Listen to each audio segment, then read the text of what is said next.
Thank you. Right. My name is Brian Figaji, and I'm a member of the board of CDE. So on behalf of the chairman, the CEO, and the board of CDE, I'd like to welcome you all to this discussion today. We've had an overwhelming interest in this event, with almost 600 people from South Africa and other parts of the world joining us. CDE is a place where we constantly discuss, write about, and debate all matters that relate to the consolidation of our democracy, growth, jobs, education, prosperity, and all the related policy options. We debate this to ensure that South Africa is on the best possible path to success.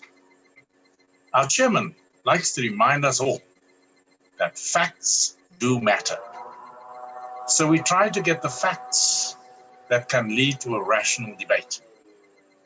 We share our findings, our analyses, and our recommendations widely. We also regularly host events where South Africans from different parts of our society are brought together to explore new ideas and learn from each other, and possibly arrive at alternate ways of achieving our common goals. CDE has been able to make a particularly important contribution through its ability to tap global expertise for the benefit of South Africa. For many years, CDE has invested in identifying the experts from around the world who have knowledge and practical experience that could help South Africa with its many challenges. Before COVID, we would bring them to South Africa for a week of intense engagement with government, business, civil society, academia, and the media. We convened meetings, dialogues, and seminars. Many of them were hosted at the National Treasury for all government departments.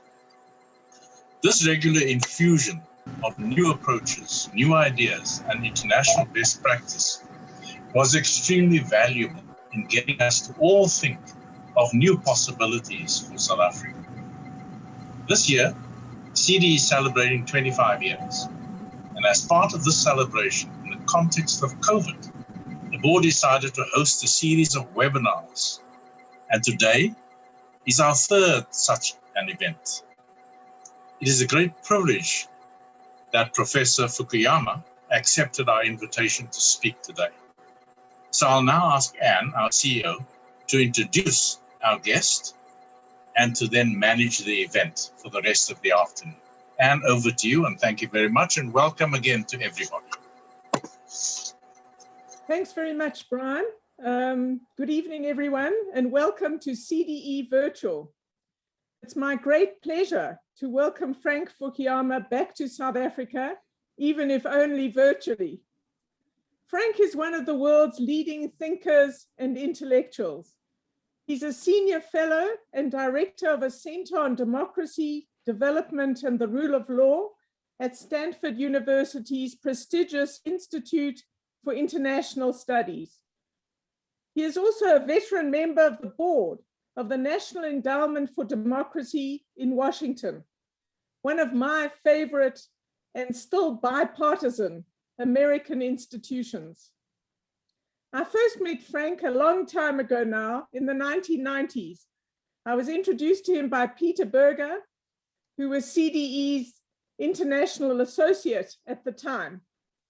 And I've been fortunate to have many occasions to talk to Frank, to learn from him, and we have involved him in some of our most ambitious endeavors, in particular, a big project looking at the democratic alternative from the South. Was there a different option from the authoritarian option posed by China? In 2019, we were very lucky to entice Frank back to South Africa for a week. And as Brian has mentioned, we I'm sure overworked him, but took him to many different places in South Africa, from Pretoria and the National Treasury and many departments, to the Reserve Bank, to business leaders, to Wits University, to the media and elsewhere. So we're really building on that event, of which there are 3 documents summarizing his contribution available on our website. I'm going to ask him a range of questions tonight, starting with the United States, Trump and populism, and then ranging further afield, both in geography and topic. So Frank, let me start with the first big question. You have described United States politics as rotten to the core and talked about how America's political decay accelerated during the Trump era. In many respects, you've said political parties have morphed into or been overtaken by political tribes. What do you mean by all of this? How do you see American politics? If you could give us a broad overview. Sure. So thanks, Anne. And it's a great pleasure to be back on a CDE platform, even if it has to be virtual this time. So yeah, I did write an article in Foreign Affairs that had the phrase "rotten to the core." That was not my phrase. The editorial writer wrote that headline. I probably wouldn't have put it that strongly, but I do think that the United States has a really big problem, which is related to its deepening political polarization. And that's something that I think has changed rather dramatically just in the last 3 or 4 months since the November 3rd election. You know, the background to this has been the shift away from a political division defined by economic policy towards one that was defined increasingly by identity and particularly by racial identity.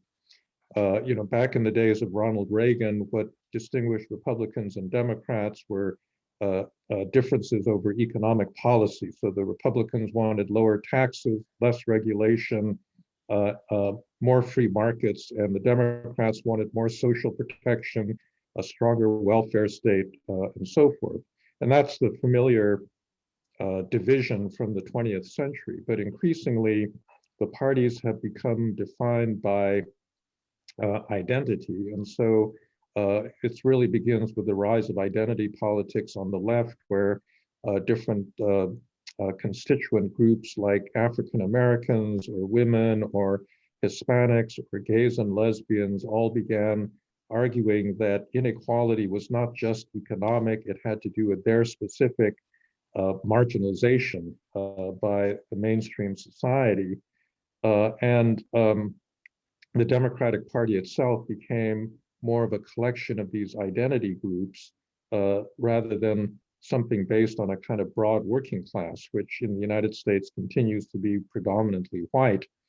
And that, in a way, set off a reaction on the right where, you know, white, especially white working class voters began to think of themselves as a separate identity group and felt that they were victimized and began using the same identity politics language to talk about their problems that had been generated on the left.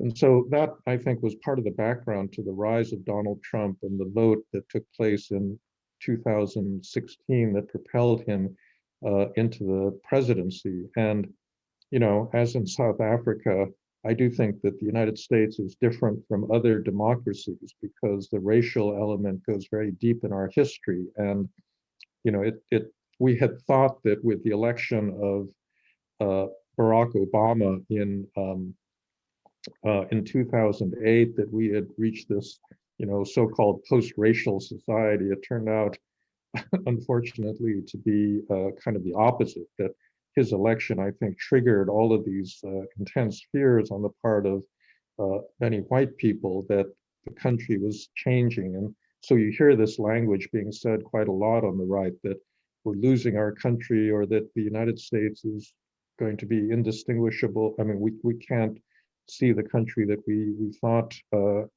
we were part of. Now, what's happened since, especially since the November 3rd election, is something I think actually much worse. You know, the word tribalism is invoked oftentimes to describe what's happening. And what that means is that people's beliefs are really not set by any commitment to ideology or policy. It's simply a matter of loyalty to a particular person or party. And in this case, Donald Trump has been this brilliant demagogue who made himself the object of virtual worship on the part of many Republicans. And their primary loyalty was no longer to what had been the Republican policy agenda, but rather to whatever Donald Trump said. And he managed to abandon a lot of longstanding Republican ideas like fiscal constraint, like free trade. Republicans had been in favor of more open immigration policies. He reversed that, and that got to the point where at the Republican convention last year, in August of last year, the party refused to write a platform. They said, our platform is whatever Donald Trump wants. And so the party had, basically evolved into a cult of personality. And, he's been blamed for lying constantly, for, attacking American institutions. And I don't think there was any attack more serious and deeper than the one that he made on the election itself. By all accounts, the November 3rd election was one of the freest and fairest that we've ever held in the United States. It was held under conditions of a pandemic, which were very challenging. And I think the decentralized election authorities that manage American elections did a remarkable job in actually managing to pull it off with record high turnout. But Donald Trump didn't want to lose, and his followers didn't want him to lose. And I think this speaks to an element of human cognition where, this kind of enlightenment, rational actor model where we observe an external reality, the facts there, and analyze them and draw conclusions about the world. It's really not the way people think. The way they think is that they start with the outcomes that they want, and they try to collect the facts that support this outcome. And they use their cognitive skills, to in a way manufacture that outcome rather than a more neutral observation of what's really happening. And so there were clearly a lot of people who intensely wanted Trump to win. And when he started telling them, oh, there was massive fraud, I actually won by a landslide, he had a lot of willing followers. And so now we're in this terrible situation that was capped off by the attack on Congress on January 6th, where there are tens of millions of Americans who think the election was stolen. Many of them are armed. Many of them are extremely angry. They think that they're defending the Constitution and democracy, but it's actually all based on a lie. And so that's the problem that we are confronting right now, because even though Joe Biden did win by about 7 or 8 million votes in the popular vote count, his legitimacy is contested based on a complete fabrication. And working this out of our system is, I think, going to be the leading challenge that we face today. Well, that's a great beginning to our conversation. Let me ask you two questions. The one is, how confident are you, how optimistic are you that Biden is going to be able to set America on a better course, a new and different course? Can he do it, is the question. That's one part of my question. The other is, are you worried that there's going to be more violence in America of the kind we saw on the 6th of January before, I think you've said, before the country returns to sanity? So how do you see those two poles of the future? Yeah, well, I think that Biden could get very lucky. And in a certain way, you create your own luck. But, he's posed to preside over a fairly successful country between now and the end of the calendar year. The vaccination program is going very quickly. He's said that he thinks that everybody who wants to be vaccinated will be vaccinated by the end of May. There's already a lot of evidence that the pandemic infection rates are going down, the death rates are going down. People are now actually able to move around.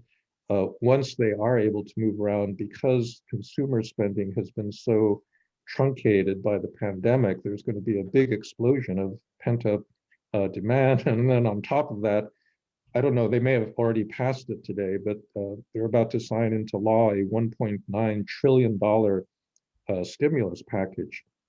And so it could be that by the end of the year, essentially things will be back to normal in terms of people being able to return to their jobs and occupations. The economy could be going great guns. Everybody that wants a job will have a job. And in many ways, power is built on performance. And the one thing that might really be able to break this polarization is if people on the right were saying, well, America's going to end, if Biden's elected, it's going to be the biggest disaster we've ever experienced. And if actually the opposite happens, if the country looks like it's doing actually pretty well after 9 months or 10 months of a Biden presidency, then that might do something to break the spell. On the question of violence, it is very worrisome.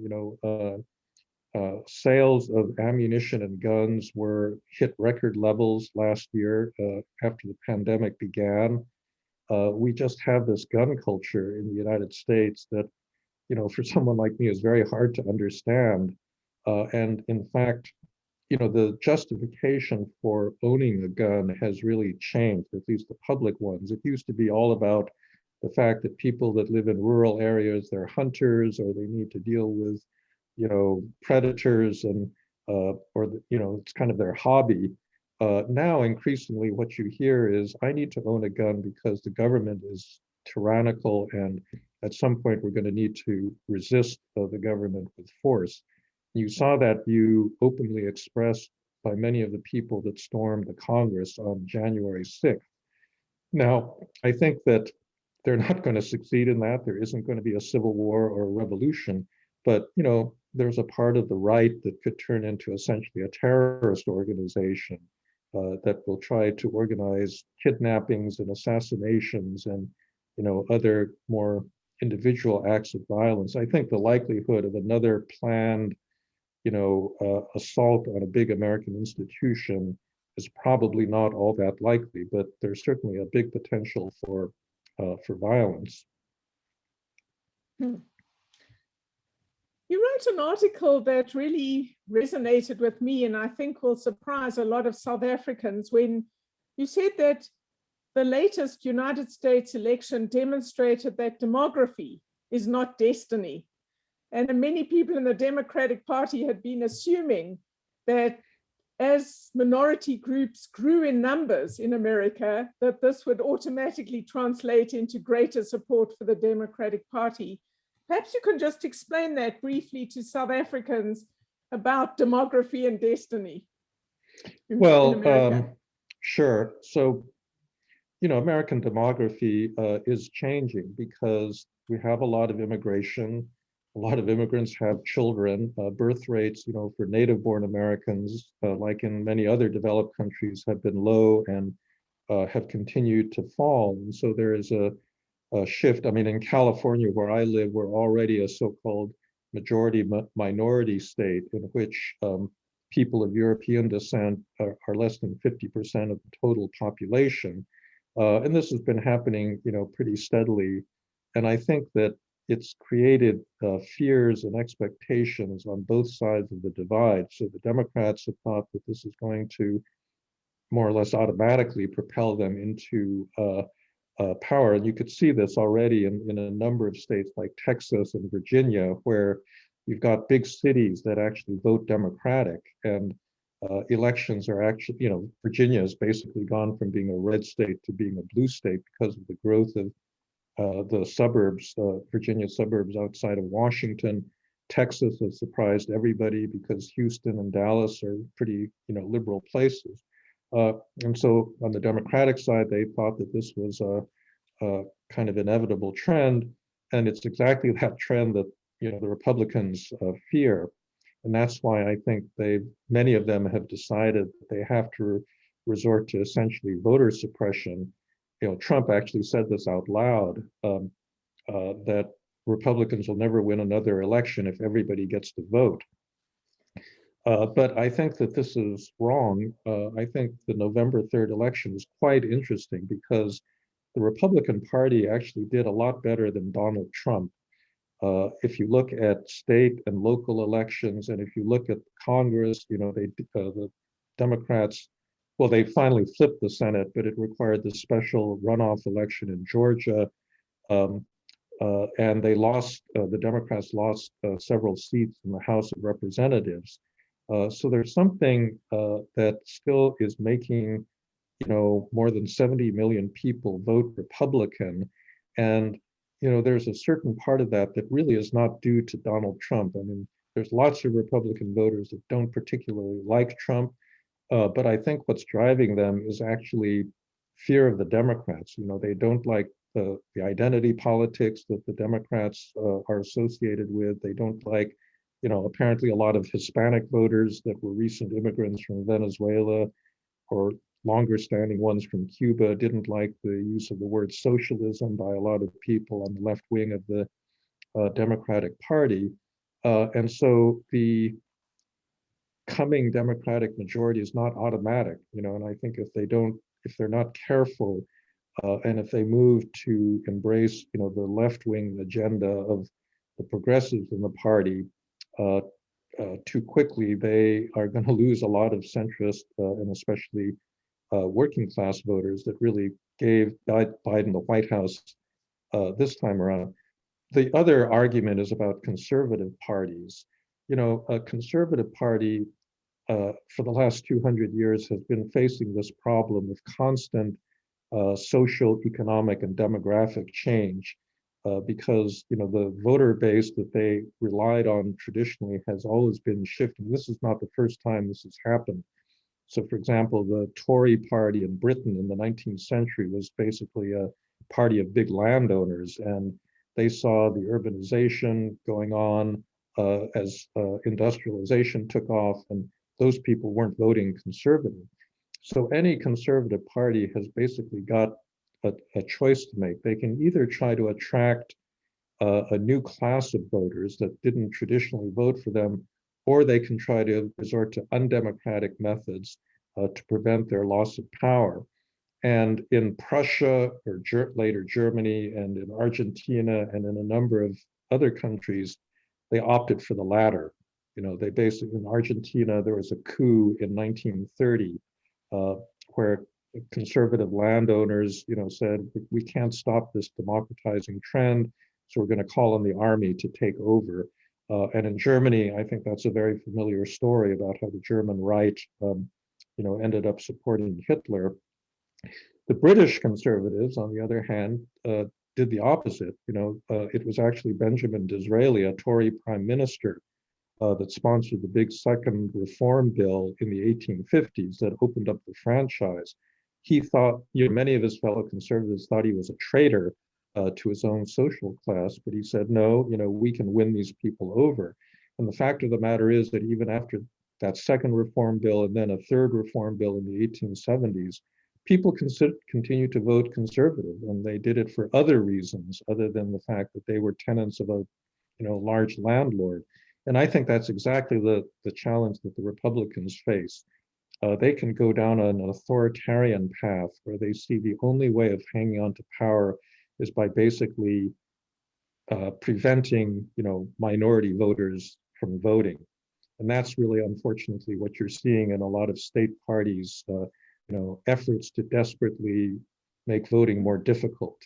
Or they can accept the fact that this demographic change is occurring, and they can appeal to voters on other grounds, that they offer something, entrepreneurship and, certain kind of freedom, some positive values and not just fears of demographic change. And I think that is, it's actually the route that will keep them viable going into the 21st century. and it'll also keep them aligned with democracy, because the other route is basically an authoritarian one. Hmm. Hmm. Great, really interesting. I'm going to move you to a bigger stage. Some people have said that the way in which authoritarian states, particularly China, but some others, have handled the COVID pandemic and the lockdown and the economics of all of this has kind of led to them being seen as stronger than the democracies. How do you see this, the kind of tussle between the democracies and the authoritarian states and the way in which they have responded to this unprecedented situation? Well, obviously an authoritarian state has certain advantages in a pandemic, because they can take certain measures that, the liberal democracy can't. I mean, they don't worry about surveillance and loss of privacy. They don't worry about, tracking people nearly as much. And they can actually coerce people into lockdowns and quarantines. And China has done all of those things since the beginning of the pandemic. However, it's not clear that democracies can't perform at a pretty high level, because if you look at the democracies in Asia, like Japan and South Korea and Taiwan, they're doing, pretty much just as well as China. I mean, Taiwan's infections were in the tens, not in the, the hundreds of thousands or even millions that you saw in Europe or in the United States. And Taiwan is a full-fledged democracy that protects individual rights and so forth. So I really think that the advantage is not necessarily an authoritarian advantage. It really has to do with culture in a sense, because some of the deepest traditions in Asia that are shared by China and Japan and Taiwan and Vietnam are these Confucian ones of respect for state authority and a certain kind of willingness to comply with state directives. In traveling in Asia, I'm constantly hearing people say, well, people in the government are pretty smart and they know what they're doing, and so we'll defer to their judgment. And that's something you would never, ever, ever hear in the United States, right? And I think the United States has this in a more extreme form than other democracies, given our particular history. But there is a kind of individualism and distrust of state authority that just comes more naturally to a lot of Western countries than it does to countries in Asia. So I think it's that historical legacy and that cultural inclination that is probably more important than the fact that a government is authoritarian or not. So are you optimistic about the prospects for democratic governments going forward and the future of liberal democracy, globalization? How are you feeling about all of this? Well, no, I'm not optimistic.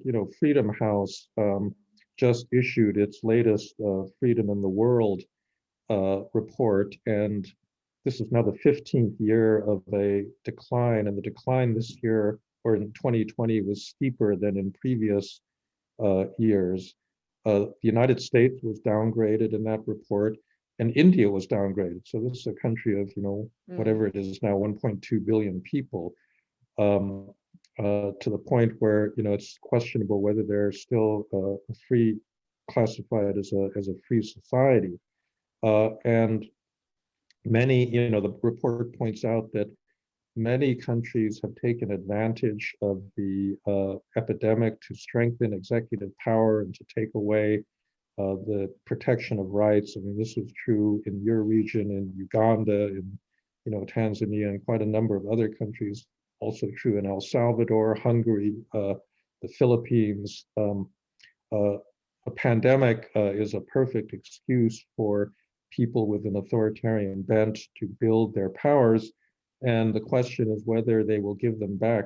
The other thing that happened, I think, was that you saw a lot of hopeful protest in 2019 before the pandemic. So that happened in Sudan, in Algeria, in Armenia, many other places around the world, in Belarus.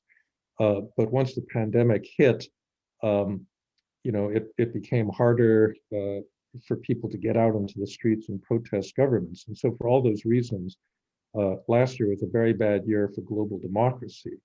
So the question is whether this continues. It seems very likely that most of the leaders that grabbed excessive emergency powers are not going to just turn them back once the medical emergency lifts. And in any event, the medical emergency is going to stay in place in many countries for quite some time. And so that creates a challenge. I think China is actively promoting its model in ways that it didn't do before the rise of Xi Jinping. And it has resources and power that enable that to happen. So I think, we're in a serious crisis of democracy right now.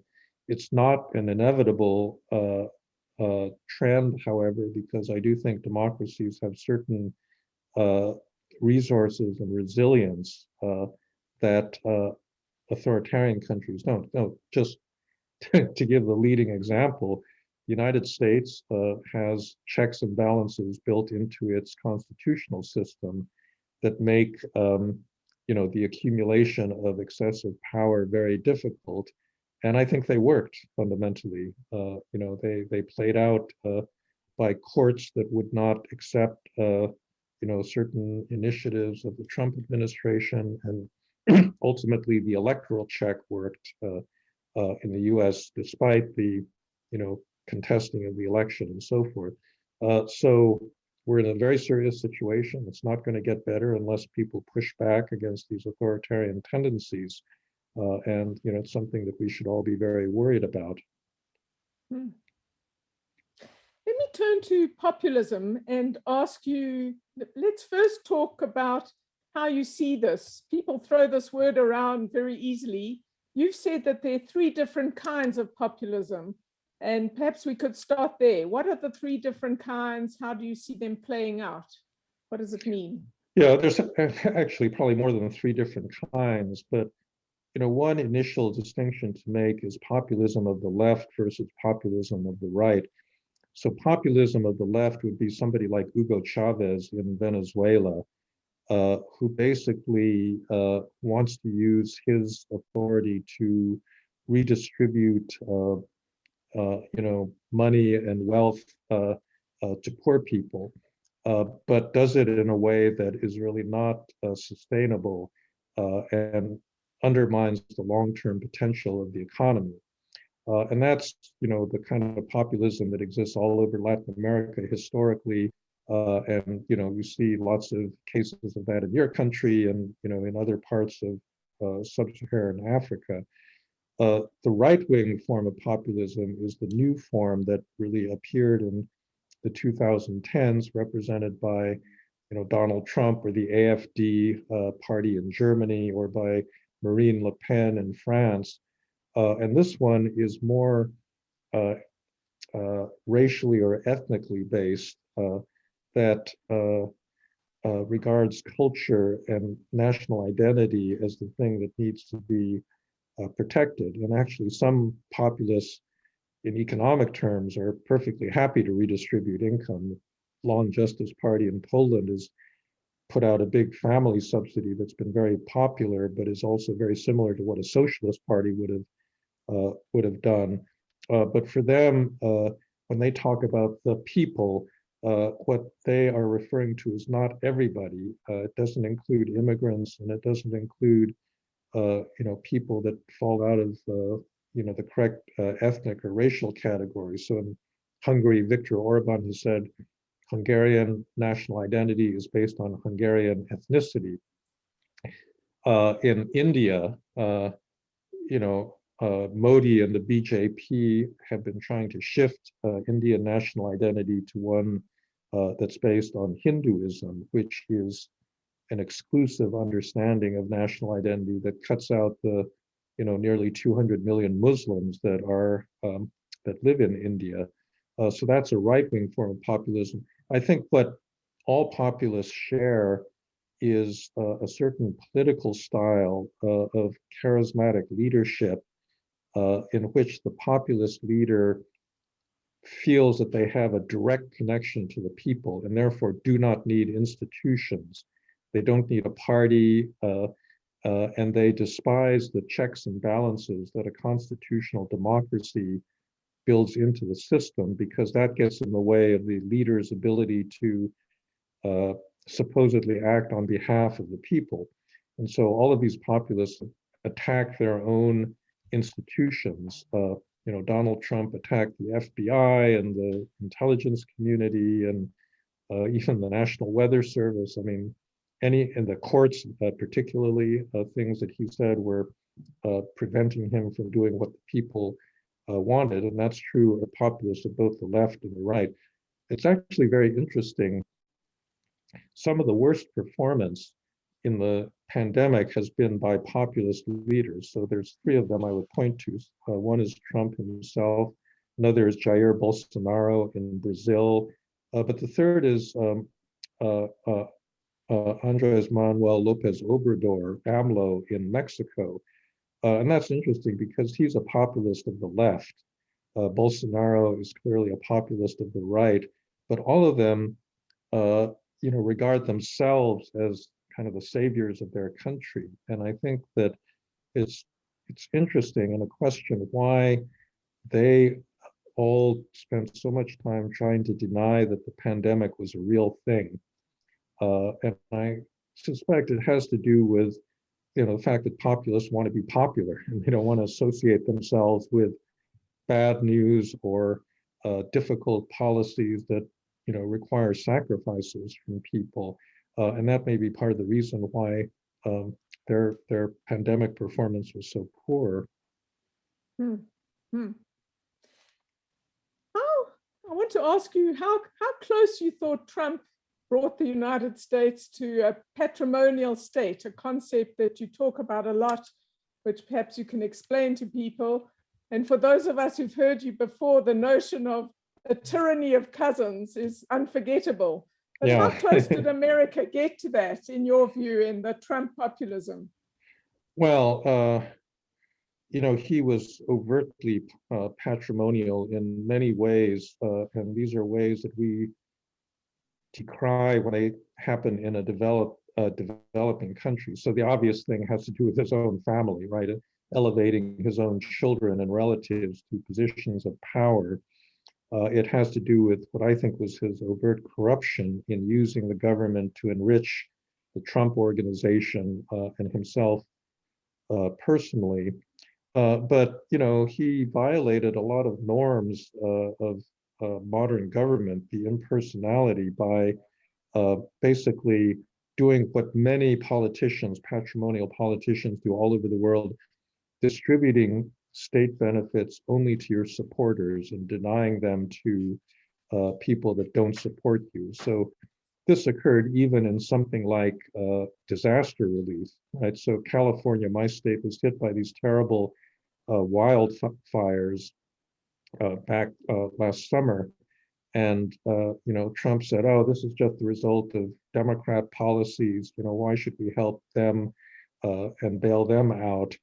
Rather than saying, well, Californians are Americans too, and we are going to help anybody that's subject to a natural disaster.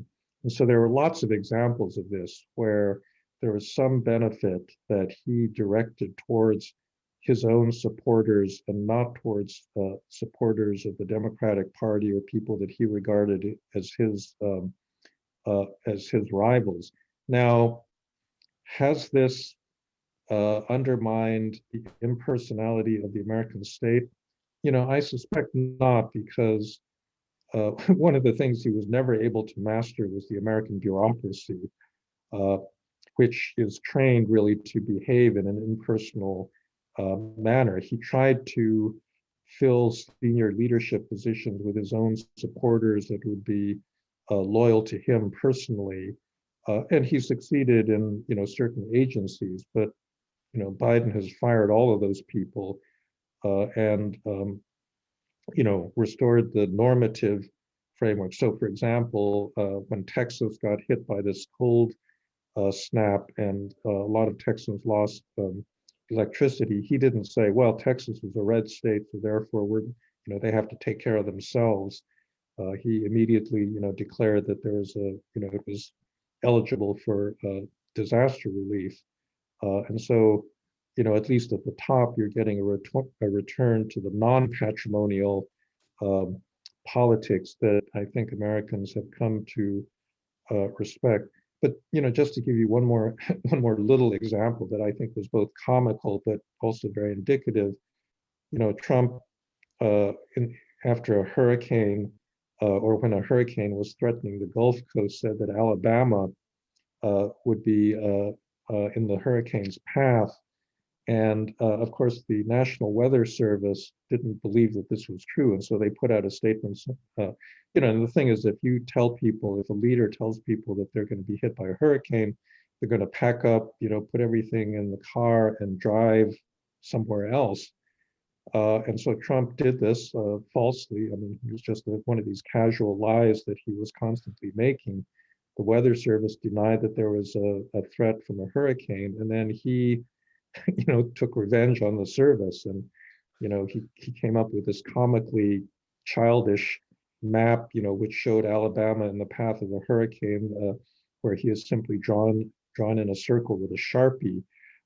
But, this is a kind of politicization of agencies that are supposed to be apolitical. And, in a way, the worst was what he did to the health agencies, because he didn't like the advice that he was getting from the Centers for Disease Control and the Food and Drug Administration. But I think we've survived that, and hopefully, this will be seen more as an episode rather than a permanent direction for American government. Mm. Mm. Can I ask you just one aspect of populism that struck me? You've focused a lot on how both Trump and Berlusconi before him had captured the narrative. And this is obviously really important if you want to be a reformer. But on the other hand, these terrible people in government seem to be very effective at capturing the narrative. Can you talk a little bit about that before we move on to a different topic? I wrote a piece on my blog recently about Berlusconi as the evil genius that has undermined Western civilization. But he did invent, I think, a new style of politics in which you use media to get into politics, and then you use politics to protect your business interests. So he was the owner of Mediaset, a huge Italian media conglomerate, and he understood very well that his personal celebrity, he could use that media empire to make himself a celebrity, which he did, and then that allowed him to win the prime ministership of Italy in the early 1990s.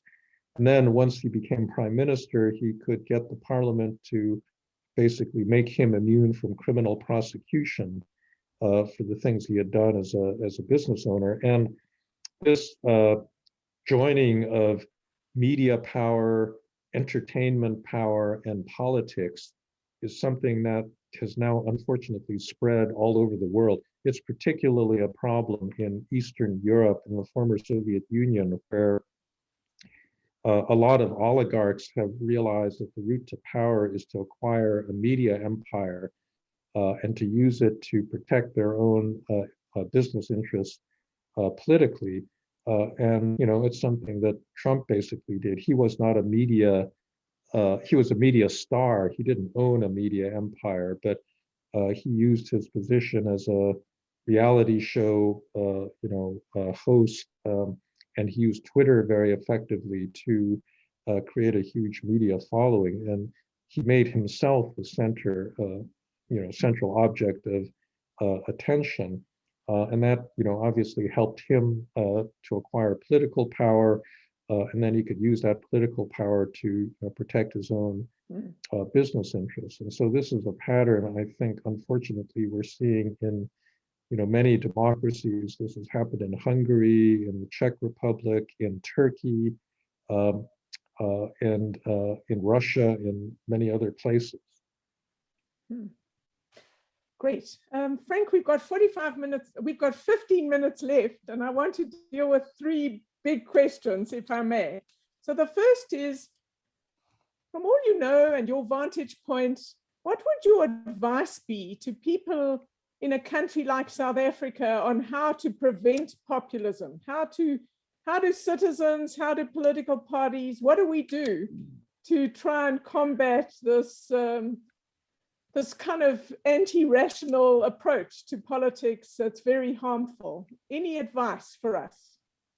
Well, you know, I think the starting point is to recognize that populism always builds on a legitimate popular demand, that, you know, people are unhappy about inequality or being unprotected or something of the sort. If that demand didn't exist, then populists wouldn't be able to build on it. So in Venezuela, for example, one thing that propelled the rise of Hugo Chavez was the fact that it's extreme inequality.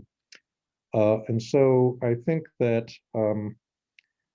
you know, in order to meet that threat, you have to recognize that those inequalities are one of the drivers of populism, and you have to do something about it.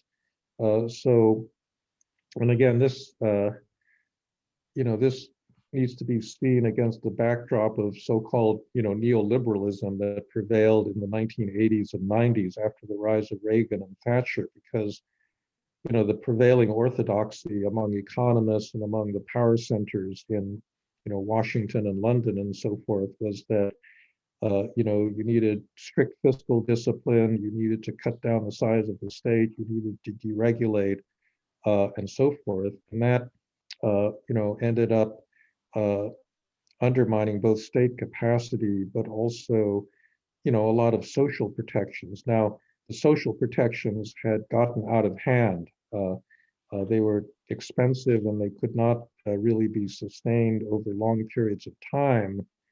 But, you know, I think that things went too far in the other direction of kind of demonizing the welfare state. And so I think that, you know, the appropriate response is to recognize that poverty and inequality exist, that they, you know, market forces by themselves will not fix those problems, and that you do need certain social protections that are done not on a patrimonial basis, but on a impartial basis. And you also need to figure out how to deliver state services effectively. I mean, this is one of the biggest failings, I think, in developing countries, that they simply don't have the state capacity to do things like manage, you know, health emergencies effectively. And so if your attitude is the state is just an obstacle to economic growth, you're not going to build the capacity that's really needed. And so that's, you know, something that I would pay attention to. Great. Well, my next big question in a few minutes is, how do you see the rise of China? What do you think, what are the big changes you're anticipating because of the growing weight of China in the global economy and all the other things that come from that?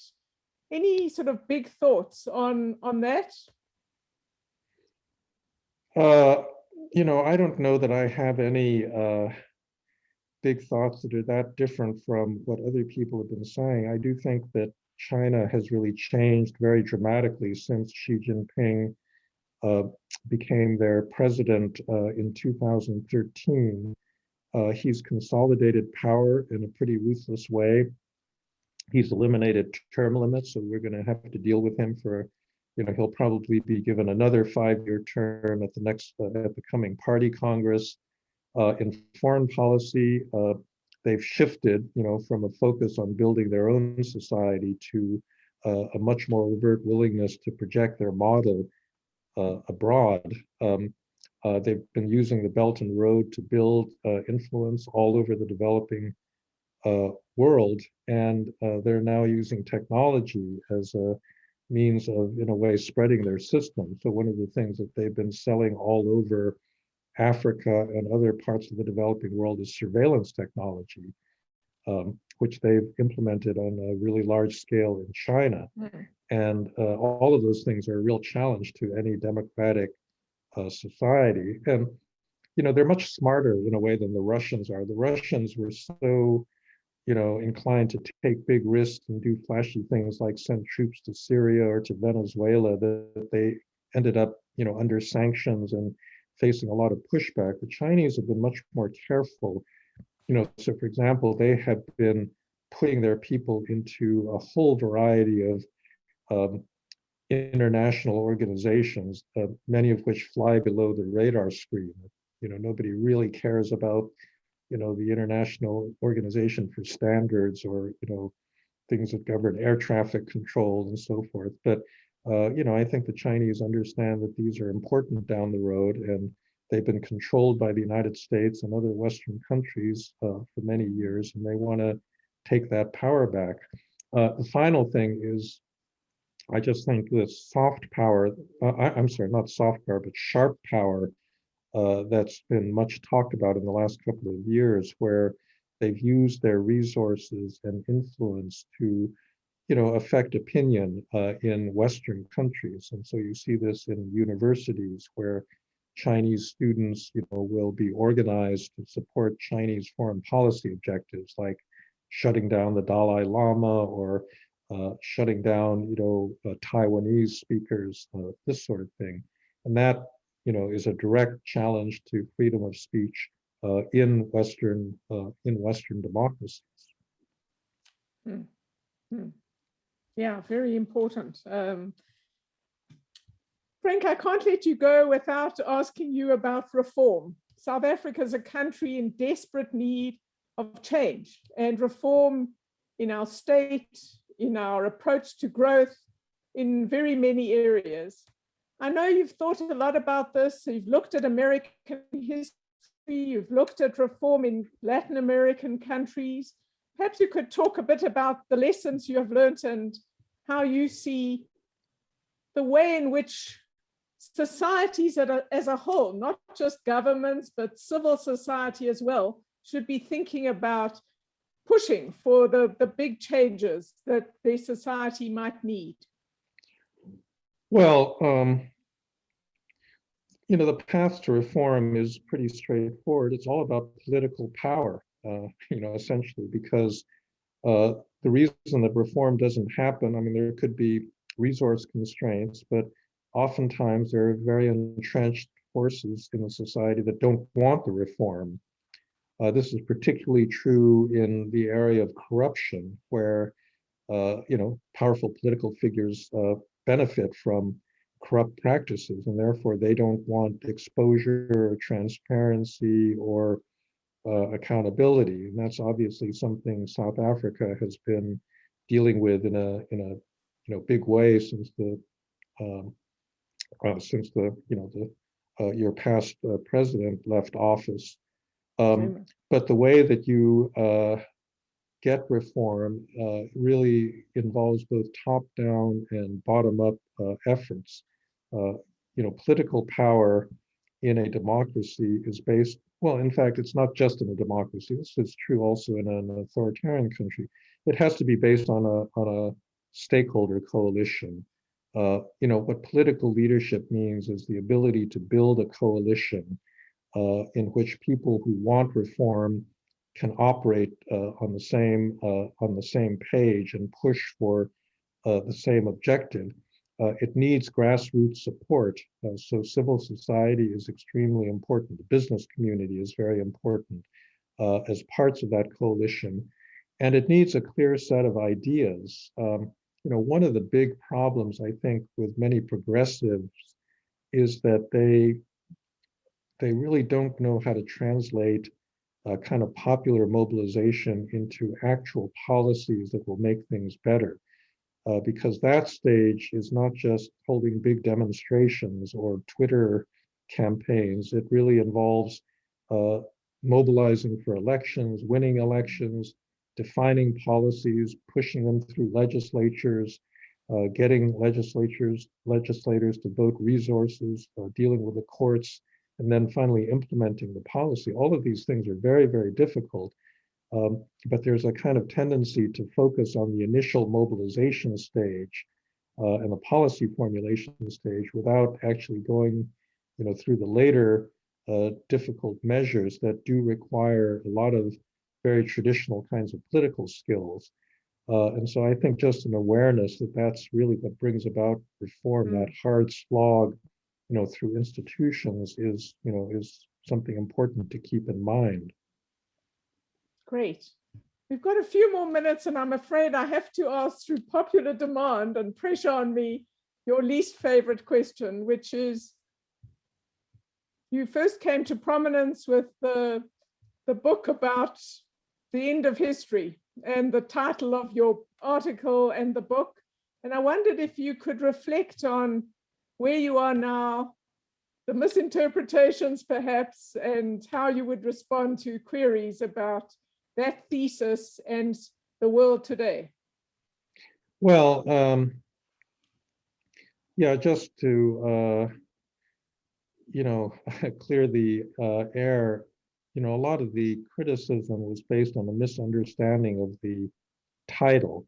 So the end of history did not refer to events stopping. It referred to the direction of the modernization process.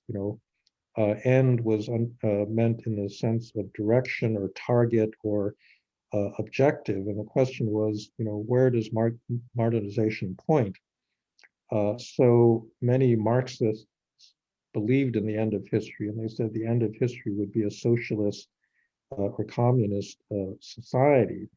And my argument was that that didn't seem very likely, and that we would probably stop at the stage before that, which they had defined as a kind of bourgeois industrial society. And I think that connected to a kind of liberal democratic political order. And the question that I was trying to raise was, is there an alternative form of social and political organization that promises to be a higher stage of development than that? And I think there are many examples of lower stages, but it's not clear to me that there's a superior one. The only one that's plausible is China, because China has actually succeeded in mastering modern technology and science pretty effectively. It's stable, and it seems to be a coherent political system. And the question really is, is it going to be a sustainable system over longer periods of time? And that's something I would say where the jury is still not in. The other thing I would point out is that in The End of History and The Last Man, the book, and even in the original article that I wrote, I spent the last part of it actually talking about threats to liberal democracy. And among the most important was actually the identity threat, the idea that peace and prosperity would not be enough for people. I said in the original essay that if people couldn't struggle for justice, they would struggle against justice, because what they wanted to do was to struggle and not necessarily, the specific form of society. And I think in many ways, what you're witnessing right now with the rise of, populism is not terribly mistreated people that are struggling for basic equality, but something, a little bit more sinister that arises out of, a kind of boredom or dissatisfaction with the fact that you're living in a, just a liberal society that doesn't set higher goals for people. Great. Frank, thank you very much. We've come to the end of our hour. It's been absolutely fascinating. I've learned a great deal more about how you think from this hour. And thank you very much for spending the time with us and for sharing with South Africans. Great. Thank you very much for inviting me. Yeah, great to see you, Ann. Thanks very much. Okay, great. Thank you. Thanks, everybody. This is the end of our third event. Thanks for joining us.